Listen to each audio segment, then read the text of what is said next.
আজ বহুত দিন পর রোদ উঠেছে, তো আমি রেগুলারের মতো ফার্মে গিয়ে ভুলে গেছিলাম আমার মুরগি তো সব সেল হয়ে গেছে। এখানে কয়েকটা মুরগি দেখো রোদটা পাচ্ছে। এই মুরগিগুলোকে রেখেছিলাম দশমীর জন্য, তো এদের খেতে দিয়ে দিলাম। অনেকে জিজ্ঞাসা করছে দেশি মুরগিগুলো কোথায়, এখানে কয়েকটা দেশি মুরগি আর কবিতর ফার্মে কয়েকটা দেশি মুরগি আছে।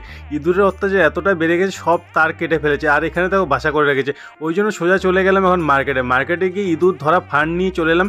এখন এর মধ্যে শুটকি মাছ লাগিয়ে এর ফার্মটা রেখে দিলাম। এখন ম্যাডামের সাথে দেখা করার জন্য চলে গেলাম মার্কেটে, কারণ ম্যাডামের এখনো ড্রেস বানানো হয়নি। তো টেইলার শপে গিয়ে দেখলাম অনেক ভিড়, এখনও ড্রেস বানানো হবে না। তো অনেক রিকোয়েস্ট করার পর অষ্টমীর দিন ড্রেস দেবে, এরপরে ম্যাডামকে বাড়িতে রেখে আসতে হবে। তো ফাইনালি ম্যাডামকে কেটিএমে তুলে এখন এই প্র্যাকটিস হচ্ছে, দুর্গাপুজোয় তো ঘুরতে হবে। ওরপরে ম্যাডামকে রেখে এলাম বাড়িতে রেখে আমিও চলে এলাম বাড়ি। এতদিন বৃষ্টির জন্য কাজ বন্ধ ছিল, আজকে পুজো মণ্ডপের কাজ ভালোভাবেই চালু হয়ে গেছে। তো আমিও ভাইগুলোর সাথে একটু হেল্প করে দিলাম। এবছর আমাদের পুজো মণ্ডপের থিম হচ্ছে ধানের খড় দিয়ে। তো সারাদিনের ধরে কাজ করলাম আর ফাইনালি এখন স্নান করে নিলাম। কালকে মা যে খাবারগুলো পাঠিয়েছে, ফাইনালি সারাদিন শেষে খাবার এখন পেটে গেল।